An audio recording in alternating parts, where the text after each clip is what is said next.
कर्म और फल।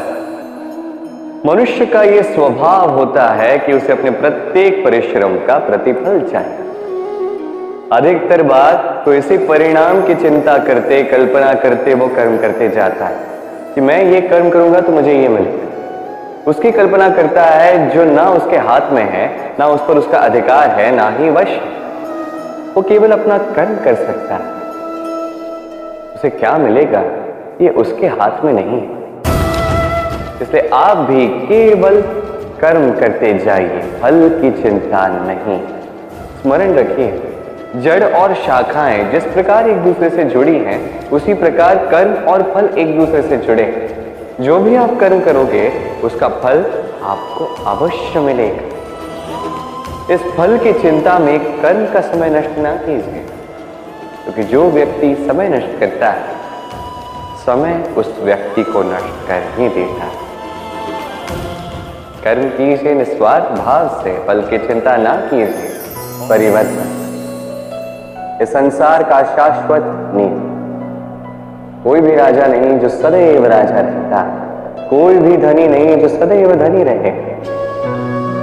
संसार में सूर्य का स्थान लेने के लिए भी चंद्रमा आ जाता है। कोई स्थान जिसे खंडित कहा गया था वहां महल बने। कोई स्थान जिसे आज मलिन कहा जाता है, कल वहीं पे मंदिर बन सकता है। कोई भी ऋतु सदैव के लिए नहीं रहती, कभी भी समय सदैव एक सा नहीं रहता। आज जो आपके पास है कल किसी और का था। आज जो आपके पास है कल किसी और के पास ही चला जाएगा। आपके साथ यदि कुछ रहेगा तो केवल आपके कर्म। उस कर्म के परिणाम भी आपके नहीं है। आप केवल कर्म कीजिए, बाकी जो होगा वो परिवर्तन। और इस परिवर्तन से भयभीत होने की आवश्यकता नहीं है, इसका स्वागत कीजिए। यदि आप मुस्कुराहट के साथ इस परिवर्तन का स्वागत करेंगे तो परिवर्तन भी मुस्कुराहट के साथ आपका साथ देगा। वट वृक्ष का बीज राई से भी छोटा होता है, पर जब वो अपना रूप धारण कर लेता है तो एक विशाल वृक्ष में परिवर्तित होता है, जो सहस्त्र वर्षों तक जीवित रहता है, छाया देता है, पक्षियों को घर देता है और यात्रियों को विश्राम करने का स्थान देता है। क्यों? क्योंकि वो छोटा सा बीज वो भूमि के भीतर जाकर अपना खोल तोड़ता, अंधकार में रहता, जितनी भी धूप क्यों ना आए, कितनी भी वर्षा क्यों ना आए, सब सहता। तत्पश्चात एक कली का निर्माण होता है, फिर धीरे धीरे वो एक विशाल वृक्ष में परिवर्तित होता है। देखिए, जीवन में कठिन समय आता है इसके लिए नहीं ताकि आप हार मान लें, इसलिए आता है ताकि आप भविष्य निर्माण के लिए स्वयं को सज्ज कर दें। यदि कठिन समय में आप भी उस बीज की भांति डटे रहेंगे तो आप भी एक दिन उस विशाल वृक्ष की भांति अपना अस्तित्व बनाएंगे, जो सहस्त्र वर्षों तक पहचाना जाए। संचय। मनुष्य जब से सोचने समझने लगता है, संचय करना आरंभ करता है। संचय करता है भोजन का, धन का, शक्ति का। अपने लिए करता है, अपने परिवार के लिए करता है, पत्नी के लिए, संतान के लिए, संतान की संतान के लिए भी करता है। संचय करने के लिए उसके पास अनेक कारण हैं और उसे ये लगता है कि इस संचित शक्ति से कोई उसका कुछ नहीं बिगाड़ पाए। भूल जाता है मनुष्य ये महत्वपूर्ण बात, ये सत्य। कोई संसार में खाली हाथ आया था, यहां से उसे खाली हाथ ही जाना है। जो यहां का है वो यहीं रह जाना है। यदि कुछ उसके साथ जाएगा तो वो है उसके कर्म और कुछ नहीं। इसलिए यदि कुछ अर्जित करना है तो शुभ कर्म को अर्जित कीजिए, आत्मशक्ति को अर्जित कीजिए, क्योंकि परलोक में यही तो आपकी संपत्ति होगी। अब कहीं आपको अर्जित नहीं करना। लगन। देखा जाए तो 3 अक्षरों का ही शब्द है और समस्त त्रिलोक उसी पे आधारित है। आप इस संसार में आए हैं तो सांस लेंगे, निश्चित रूप से बदले में कुछ देना भी होगा। आप पर निर्भर करता है आप देते क्या। देते क्या है इस संसार को, इस समाज को, अपने परिवार को, और बदले में लेते क्या है? यश या अपयश।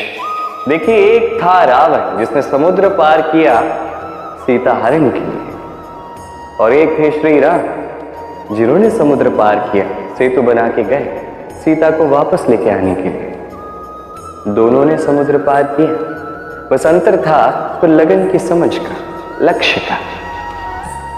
अनेक लोगों की यात्रा एक जैसी हो सकती है, पर आनंद तभी मिलेगा जब लक्ष्य शुभ हो, महान, जिस लक्ष्य में इस संसार का कल्याण होगा, व्यक्ति का सम्मान होगा। यदि आपका संकल्प उचित है तो आपका लक्ष्य भी उचित ही होगा, अन्यथा केवल विनाश होगा। और उचित तो यही है कि विनाश से स्वयं को बचाया जाए। क्यों? तो जीवन में जो भी लक्ष्य बना रहे हैं, स्मरण रखिए वो शुभ लक्ष्य होना चाहिए। यदि ऐसा होगा तो आपकी यात्रा और आपका जीवन दोनों सुखमय होगा। सुरक्षा, क्या है ये सुरक्षा? क्या कोई कवच है या कोई सीमा है? ये सुरक्षा कुछ और है। हमारे माता पिता, हमारे प्रियजन, हमारे मित्र, ये समाज, हमारे शुभ चिंतक, हमारे संबंधी, ये सभी हमें हमारे जीवन में किसी प्रकार की सुरक्षा देते हैं, कोई कवच देते हैं किसी न किसी रूप में।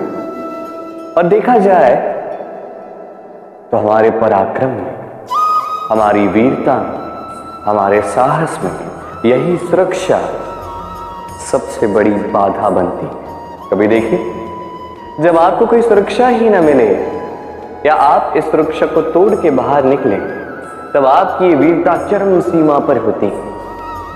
क्यों? क्योंकि तब आप जानते हैं कि अब इस संसार का सामना हमें स्वयं ही करना है। आप जानते हैं कि शत्रु का सामना अब अपने ही बल से, अपने ही पराक्रम से, अपने ही साहस के साथ करना है।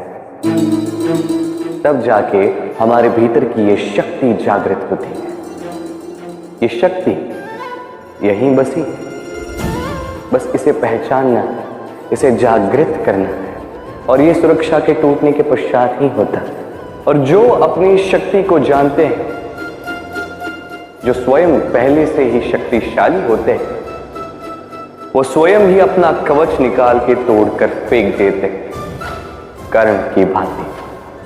और उसके पश्चात चाहे आपको हार मिले या आपको जीत मिले, वही बड़ी होती है, वही प्रशस्त होती है।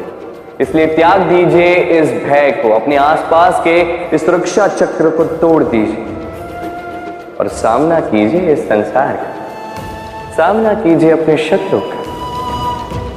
पराक्रम का ये अंकुर, इसे उगने के लिए बीज के ऊपर का ये कवच, ये टूटना अति आवश्यक है।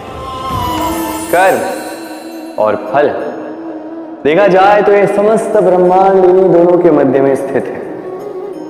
मनुष्य कर्म करता है अच्छा फल पाने के लिए, और अच्छा फल पाने की चाह में कई बार वो ये भूल ही जाता है कि ये कर्म वो कर क्या रहा है।